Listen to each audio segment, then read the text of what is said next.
Mentions. That's what you told me yesterday. All right, we laugh. So today, another conversation you're here with the kid, the Black Anglo-Saxon. I have a special guest here with me today, my guy, Taquan. I'm gonna let him introduce himself, bring him in a little bit after I do this quick little introduction. I know some of y'all probably at church, take him to church. If you're not taking him to church, take him here, bring him here. Today we're going to be talking about the exploitation of Blackness and the consequences of said situations. And we're going to be using specifically today as examples Zohran Mamdani, Cenat, Jay-Z, with this whole Target situation that's going on. And just how, people have exploited Blackness on a policy level, on a cultural level. I mean, I know it's been conversations about the Essence Fest. We're not going to get too much into that. Maybe we will, maybe we won't. I'm not going to necessarily say where the conversation going to guide us. Because again, like I said, I got my man Taquan in here with me today. And before I go ahead and bring him in, just hit the like button, hit the share button. Please subscribe, because we are trying to do a thing. We're trying to grow. We're trying to bring sensible conversations, real conversations, and especially create spaces authentically for Black men to gather, Black male-centered conversations, And I think that's very important, because as we move forward, we gotta, patriarchy versus patriarchy, you know what I'm saying? For those who understand and for those who respect that, please show some love, show some support. But without further ado, I'm going to go ahead and bring my man Taquan in. Go ahead, bro. You are What's on up, bro? screen. Go Bro, how ahead. you feeling, my dude? What's up, everybody? Taquan Pugh, filmmaker, teacher and artist, community activist, and whatnot. I wear a few hats. I'm live from New York, so definitely looking forward to have a conversation. A little bit about what's What going part of on New up York, here. man? That's a big ass state, man. Come on, man. Tell him. So I'm currently in Manhattan.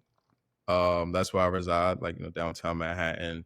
And but as far as my roots, born and raised and grew up in Brooklyn. So I would definitely say those are my two backyards, man. So anything as far as Brooklyn and Manhattan, I may be able to have some answers for you. All right. So Yeah. I wanted to bring you on today, more specifically, because I wanted to lend some credibility to this conversation. I haven't really had it in depth because I'm not a New Yorkian. That's what y'all call yourselves, New Yorkians? Or No way. New Yorker. because we Yorkers. go by Washingtonians. So New what y'all, Yorkers. New New Yorkers? York. All right, New I'm not a New Yorker. Yorker. So Okay. I didn't want to, even though I love politics, I didn't want to necessarily get too into it, because I am not astute. I don't know what's happening on the ground in New York around this whole Mamdani situation. But I did want to talk about it with a person actually from New York, actually up close on it, who, again, like you said, is engaged in the grassroots and engaged with people who actually move and shake in this area. And before we go ahead and get started on the conversation, I'm gonna bring up the screen here real quick, just so that people can see.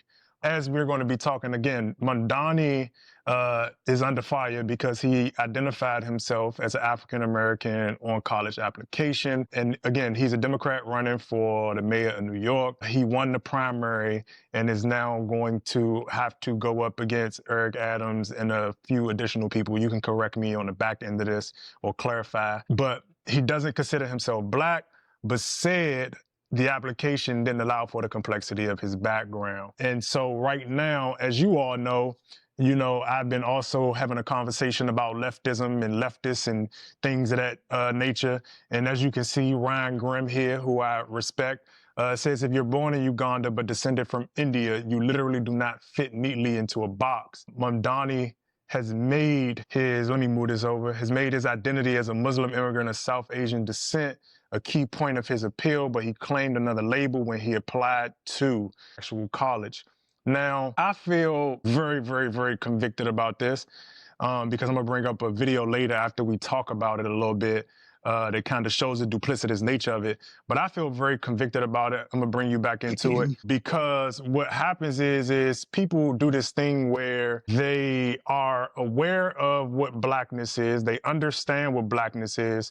They, in their origin land, whether they're continental Africans, whether they are from India or Asian descent, etc., understand that Blackness is synonymous with African Americanness. And they have begun to exploit that for policy reasons, in my opinion.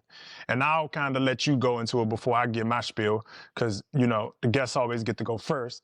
But that's kind of where that's kind of where I stand at on it, in terms of them exploiting it for policy reasons, cultural reasons, and, you know, Ryan Grimm, who is a leftist, who I respect to some extent, people like Glenn Greenwald, and I've also seen Breonna Joy Gray also come to the defense of this man, as well as a few others. And they are being intellectually dishonest in the sense that if this man was white and not necessarily quote unquote brown, we wouldn't be having this conversation. And the only reason he is able to access it dishonestly, even though he understands that he is not black, which we'll show a little bit later, he does it to gain access to a certain benefits and sets of policies that allow him to gain certain levels of traction within whatever institution he was trying to get into, right? But then he also gets to use the cultural capital of not only his group, but our group as well, with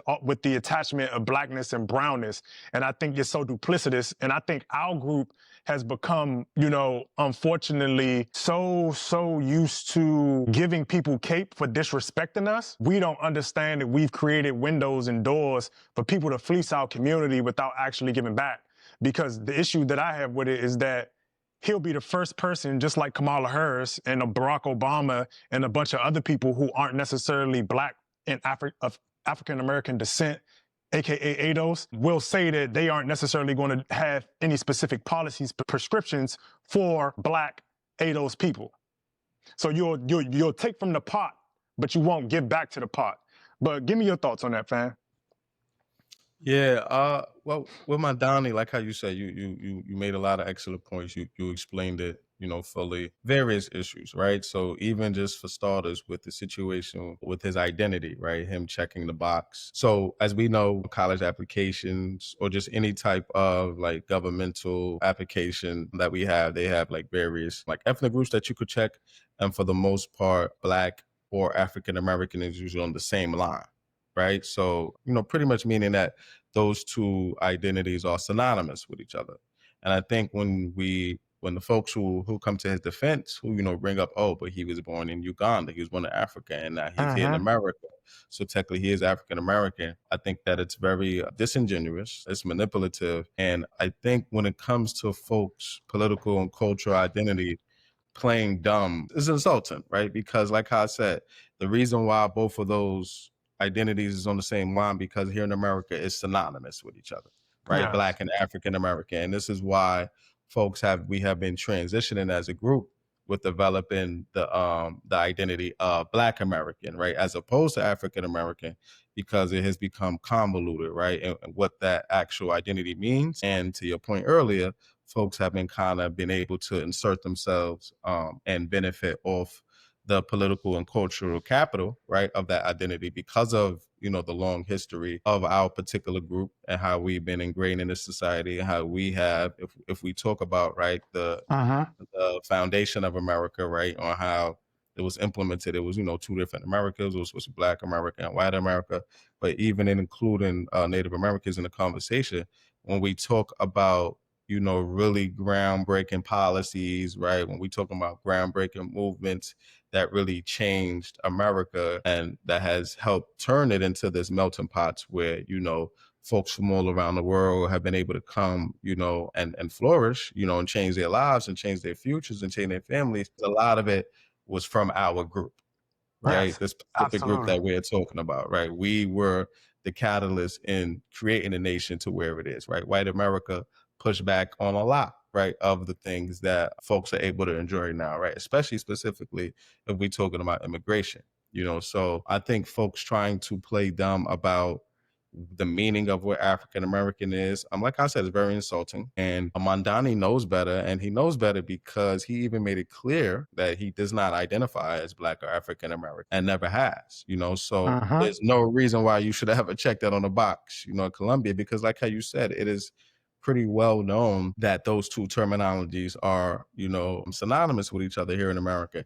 And it is a meaning of folks who are Black from America, but are of African descent, right? And then there's also additional conversations that are being brought around that topic. That we Yeah. a conversation for another So- day, but for the most part, with our understanding, right? I'll have a conversation here now, right?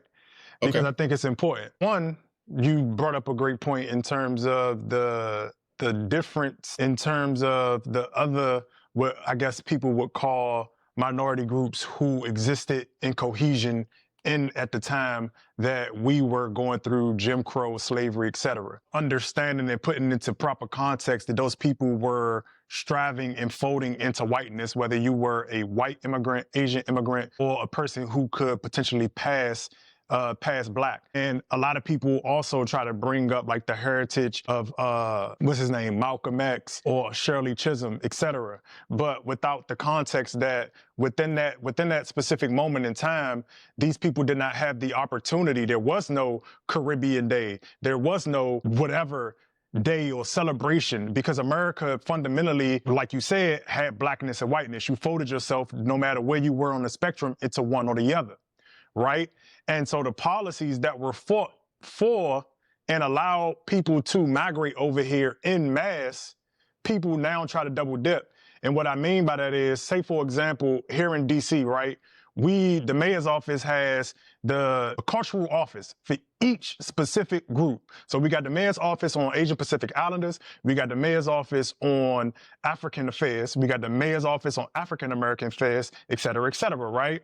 But the problem with the way that it's set up now, and this is where, my group, ADOS, African Americans, don't necessarily want to actually be politically solvent and politically strategic and actually stand up for themselves, because they've been conditioned to allow people to come into our community and fleece us. They don't want to make the argument to say, look, okay, either we're going to have it one or two ways. Either we're going to get rid of all of those offices and put all of the offices under blackness, or we going to have it specific and separate. And because what's happening is if I'm an African, I get to go to the Office of African Affairs, get pots of money for that, for those sets of programming, for those sets of resources, because it's designed to address issues within that specific community. But then, because I have condition Black people into Pan-Africanism, I can also then go into the Office of African American Affairs. And now it's like, well, you all don't have the right to gatekeep it. And it's like, no, fundamentally, again, everybody wants to talk about how these things have transpired, but even racists in the past understood and understand that whiteness and blackness are functionally American terms. And so when you do that, you can't then say to a person like Elon Musk that he also is an African American. Either y'all want to splice it, or either y'all want to basically double dip and make it nothing, or you're going to have the intellectual integrity and say that, yes, we know what we're talking about when we have a conversation around you are not Black. We are not questioning your genealogy or your phenotypical presentation. We are challenging the actual legacy, the story, the narrative, the everything, the epigenetic history that comes along with trauma, that comes along with being in a specific tribe, etc. The economic dispositions, etc. Because even if you're coming from Africa or a certain group or tribe within Africa, based on where you are in that specific group or tribe, you have an economic disposition or advantage based on where you are, right? Now, people want to have that and I don't really get into it. But the other conversations that you were alluding to is the big conversation between ADOS and FBA. And I don't support FBA. I think FBA is garbage. I will say it. Devon Lewis Lassine thinks FBA is garbage.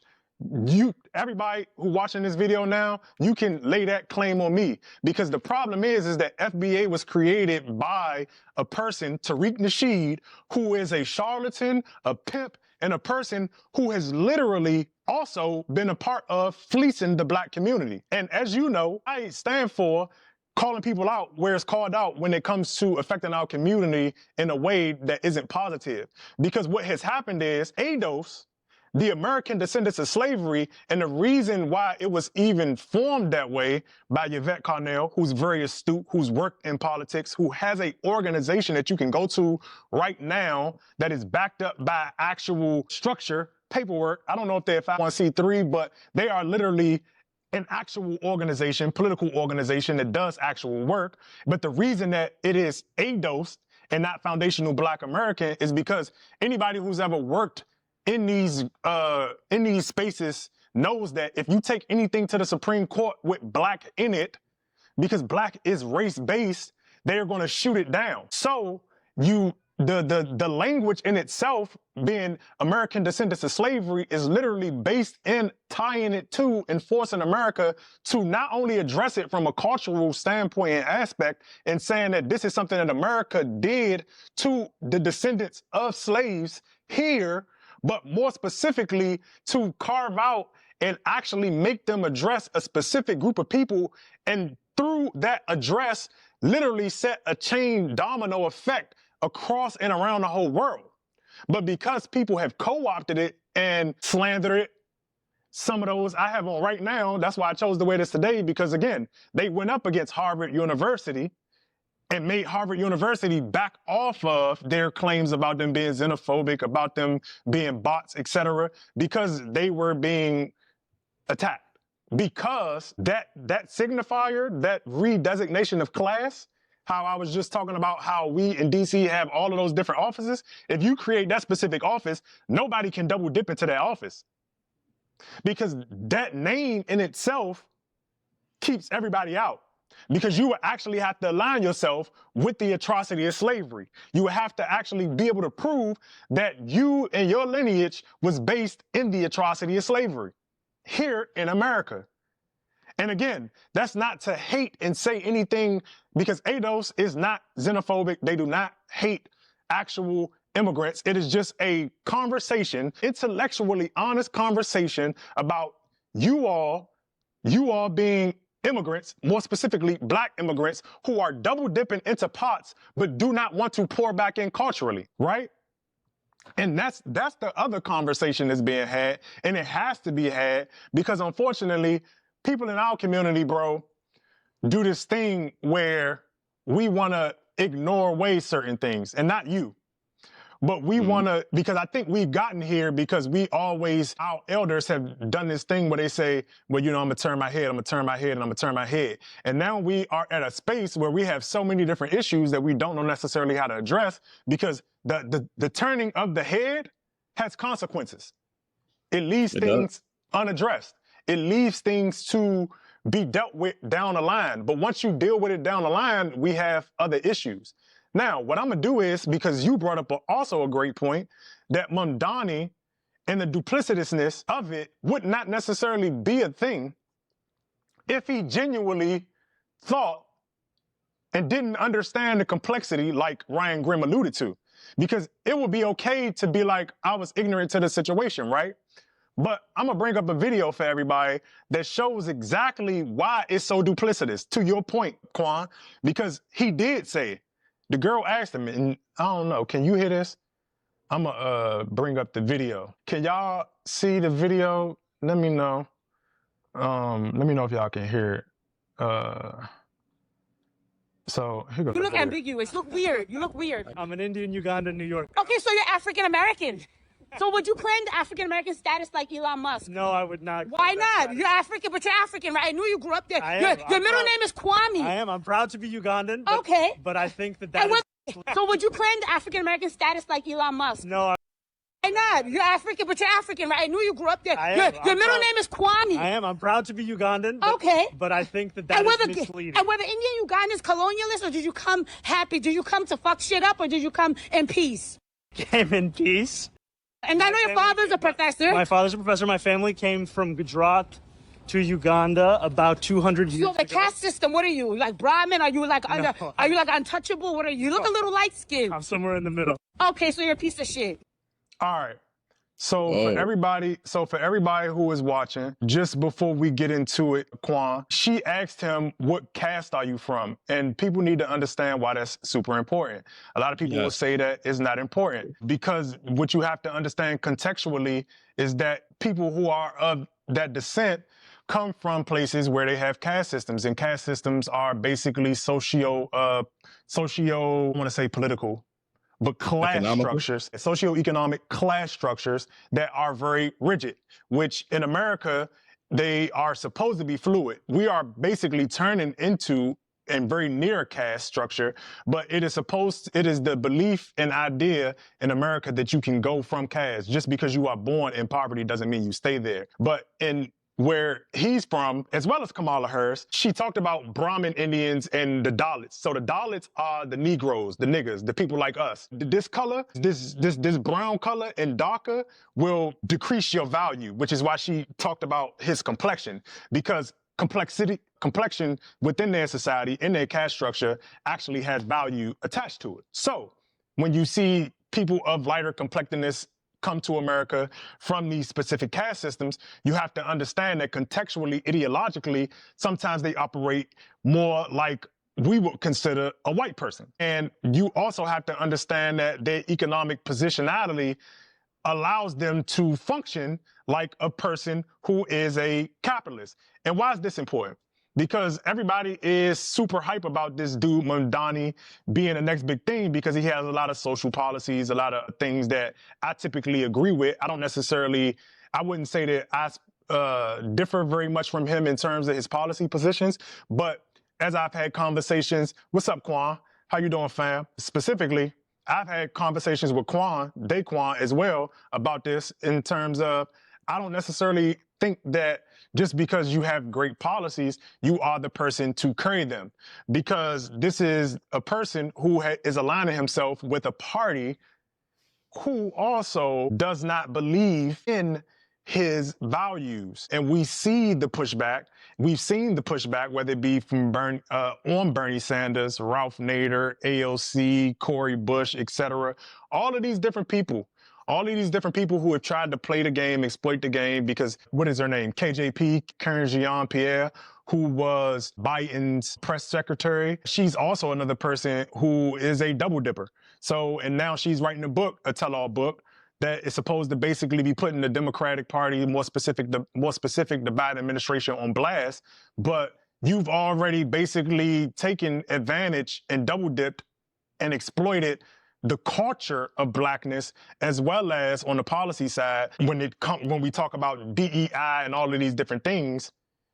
Because like I tell you yesterday in my Trump video, when you do that, when these people double dip, it allows opposition to say that the policy itself in which it was created for is no longer advantageous and applicable.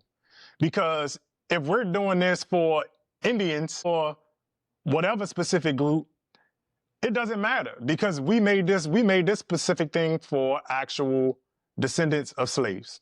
But you saw the video, bro. Tell me what you think about the duplicitous nature of what you saw, and him saying out loud, more specifically, that he would never do it because he knows that he's not African American. I mean, interesting enough, one of the first things I thought, for starters, that was my first time hearing that audio clip. So thank you for that. But one of the first things I recognize is, I think that woman speaking is a very good example of why tone policing can be counterproductive, because the way in which she was speaking and how she even started like questioning him, it kind of threw me off at the end when she asked those specific questions about what caste system he's in. I was like, okay, wait a minute. This lady is actually on point. Like, she's asking an extremely significant question that I already brought up that should be asked, right? In what part of the caste system back in Uganda is he a part of? Because we know that in those specific African countries, like the Ugandas and the Sudans and the Ethiopias and etc., they do have these strong racial caste systems in which the groups from the Middle East, and specifically Indians, are, at the top. And it's pretty strict out there, right? I think from my perception, yeah, we do have it here in America, but I would say that there's enough examples of fluidity, right? Where we can kind of show, that there's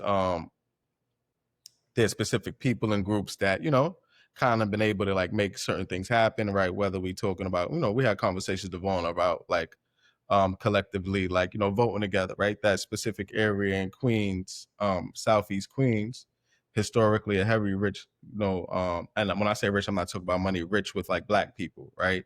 That area, Southeast Queens, that they are some of the highest Black voters, right? As far as turnout. And Yeah. anybody who runs for mayor of New York City must win that area, right? Of Black Southeast Queens. And it's also reflected in pop culture with like Power and the spin-off Ghost, the character Tate, Councilman Yeah. Tate. You know, I know a lot of people, they kind of laugh, don't take him serious, but his character is supposed to be from that area, Southeast Queens. In real Right. life, like that concept within the show is reflected in real life, where that is a heavy Black voting area. In order for you to win mayor, you got to win that area, right? Okay. So and that's also an area that Mandani has not been able to win over, right? He actually struggled in the primary, and it's looking like he's actually going to struggle even within the mayor's office in winning over Black voters because of various different reasons, right? But that lady, she asked a very excellent, significant question. The brother Mandani, he made it clear that he also made a great point by him saying he feels like it will be misleading.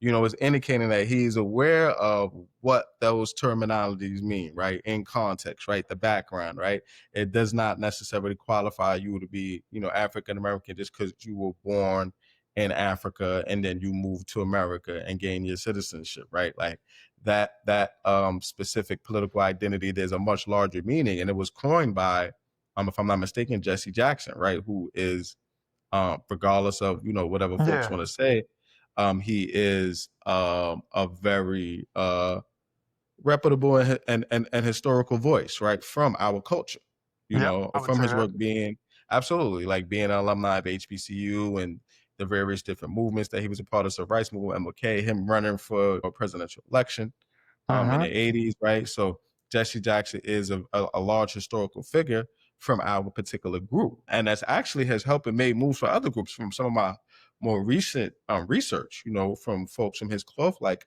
a lot of those, you know, collectives like the civil rights groups, especially those Black Americans and, you know, what we know as African Americans, they did a lot of stomping and bidding for immigrant groups. Like they were the ones. And I'm talking like really have pushed and got policy and legislation and money and investment towards and that's these why groups. it's so crazy that they disrespectful and be like, that's crazy, lazy. bro. That's what makes it that much more crazy, because it's like, yo, seriously? Like, y'all would not be able to even be where you're at if not for the help, Absolutely, the organizing power of us. And so let's just connect that dot, bro. African American was a term coined by Jesse Jackson. You understand what I'm saying? So we know that background. Like that's why he's saying it's misleading. He know he's not that at all. And yet he still did it. And that's the catch. And that's why I said it's a policy thing, but it's also a cultural thing, because you can dip into the policy, you can get the funds, you can get the funding, you can get the resources, you could come up, but then also distance yourself culturally, because you know America is also anti-ADOS, anti-Black American. So when you get around the appropriate group of people, you also then get to say, oh, culturally, no, I'm not them. I'm not them. Yeah. Don't penalize me for that. So you don't have to get that penalty. Because again, what a lot of people don't remember, I don't know if people remember that we had that, I want to say it was about 5 years back when the Haitians were coming over, right? Mm-hmm. A large reason, and people may not necessarily see it this way. You might disagree. You could throw it in the chat if you want to. But a large reason that they did not allow the Haitians to come, versus they are very picky about which immigrant groups they allow in.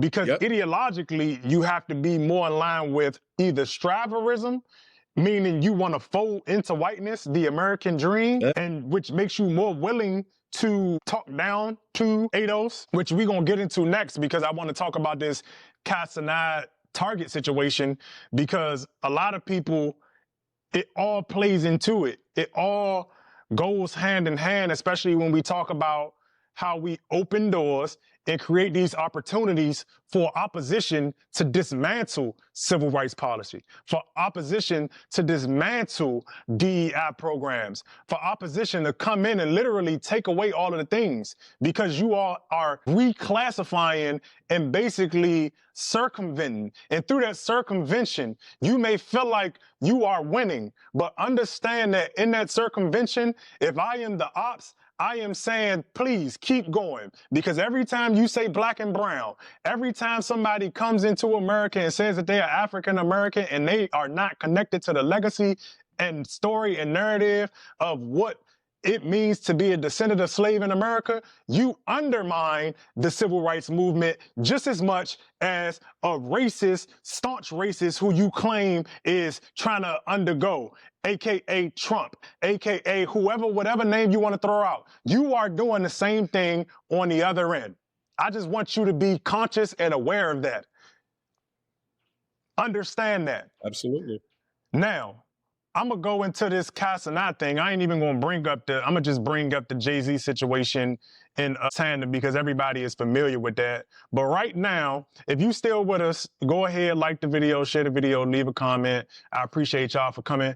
Join, like I said, take them to church. If you're not taking them to church, bring them here. Me and my man Taquan chopping it up about this Mamdani, black exploitation, and how people are double dipping into the pots and not trying to give back while they fleece the black community, fleece the ADOS community of policy and culture without paying homage. And eventually it has to stop because these two things are our biggest triumphs in America. And if we don't hold them near and dear, they will be gone. And we will have nothing to organize around because we still think it's a flex to say that we are not a monolith as a people. If we are not a monolith as a people, everybody sit around and talk about how we are in this patriarchal, racist society, the most violent society, white people this and blah, blah, blah, blah, blah, blah, blah, blah, blah, blah, right? But then in the next breath, very next breath, you will say black people are a monolith. And I'm not saying you got to be a monolith in how you think, but you do need to be a monolith in the direction that you're going. Because if you're in a nation that is under the precipice of keeping you where you are based on a certain disposition, you need to understand that, yes, you need to be a monolith. A bunch of little fish can't beat a big fish. You know what I'm saying? Like, make it make sense. We all, like, I don't know if y'all have ever seen, you've seen Power Rangers, bruh. For all my young people who may be watching, you've seen Power Rangers, you've seen all these different shows where you got character models, right? Who they have different skill sets. You got the Pink Ranger, the Red Ranger, they all got different talents. They all got their different dinosaur, their Megazord or whatever. But when it comes to fighting that big lady who with the horns, they squad up every single time and they form the Megazord. Every time the Ninja Turtles got a demon to fight, what do? My man Master Splinter come in and they team up. Even though he used nunchucks, even though he used that big ass stick or whatever he using, they all come together because it's all synchronized. Their experiences are different. Their talents are different. The way they approach the problem is different. But guess what? They are monolithic. Shut that. You know what? It's Sunday. It's Sunday. But I'm going to go ahead and bring this up. This is hold on.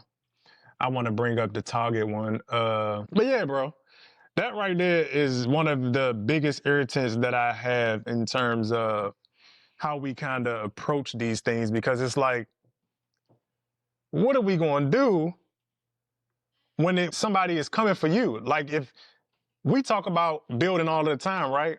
And you need people, because if you building without people, eventually, if you make it to the top, and you in a system around institutions that don't want to see you win, good luck. Good luck keeping it, because they going to take all of that. You know what I'm saying?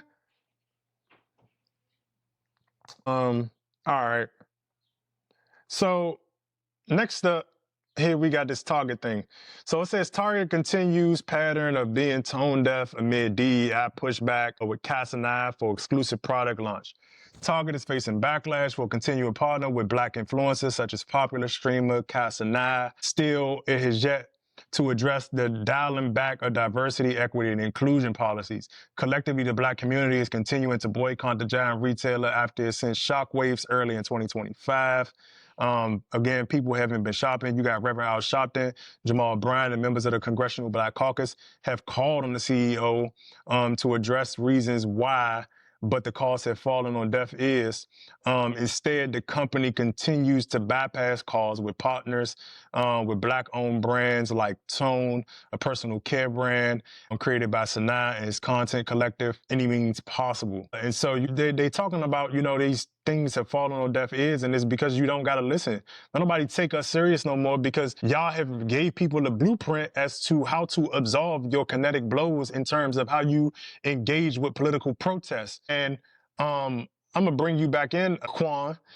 What I mean by that, and you can tell me how you feel about this. A lot of people are participating in the Target boycott, and you know, I don't really have an issue with it on its face, but I'm a big proponent on necessarily being strategic. And I never thought it was a strategic thing because, you know, I don't think a lot of people factor in a lot of these different companies figure out models as to how to absorb kinetic blows in terms of protest. And what I mean by that is I wanted to bring in the Jay-Z example because everybody thought that, you know, going back to watching the NFL was a no biggie, right? And what a lot of people don't realize is wealth runs in ecosystems. So these people literally are friends with each other and they're constantly taking and figuring out models as to how to stay relevant and how to continue to create and grow revenue. So when one company experiences a protest, let's say the NFL, and they see a person like Jay-Z be used to co-opt the protests of Colin Kaepernick, we aren't the only person who experienced that. The community amongst themselves also see that, cool, y'all gonna go for that.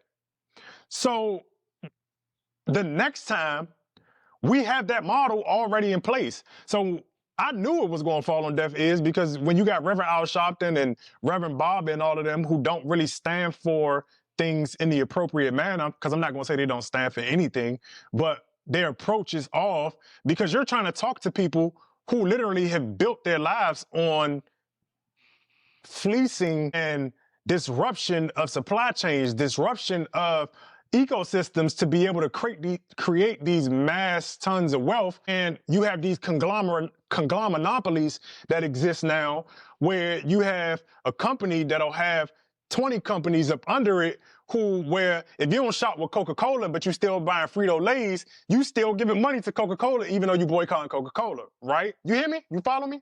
Am I making sense? You still with me, Taekwon?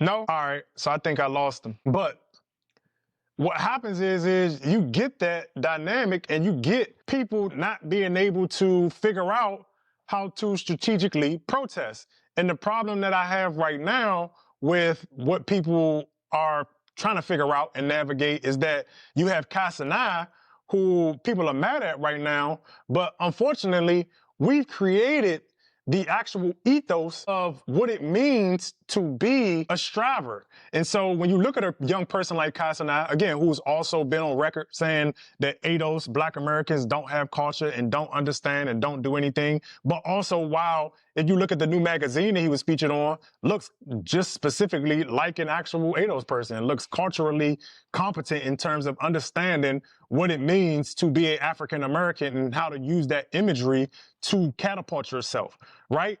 But I have issue with what Casanai did, but I also have issue, again, with the door that was open because a lot of us, even as ADOS Black American people, have created this avenue and created this door that allows people to double dip, to come in, take resources, extract them without basically giving back to the group itself, while also criticizing the group and ruining the brand's narrative and making statements like we don't have culture or the culture is basically for everybody else's to take and for everybody else's to own, while at the same time, you don't understand that your decision, even though you getting money off of it, is impacting not just Black people, not just ADOS people.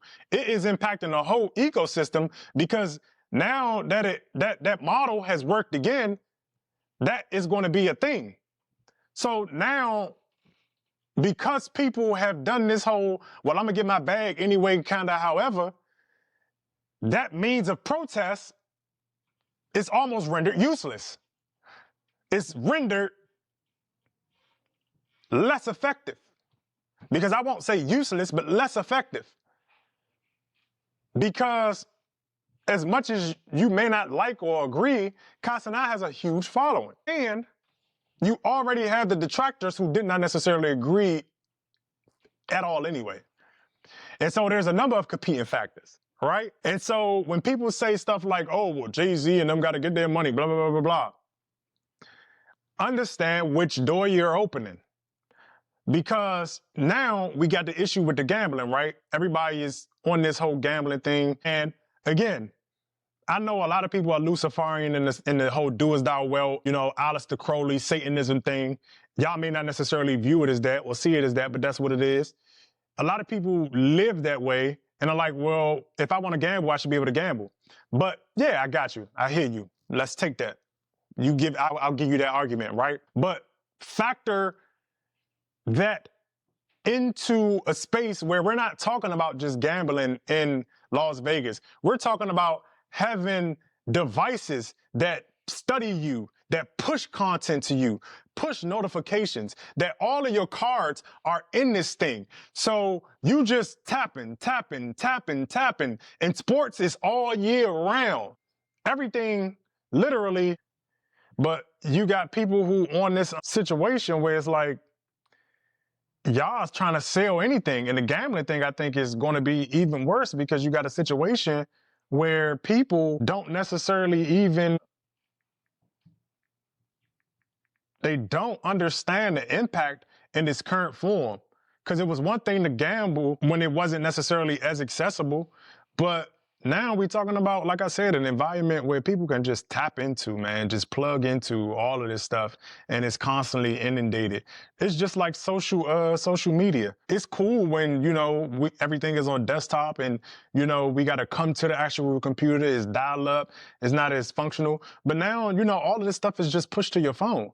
And so when we had this whole mindset of get it how you get it how you live, or get your money,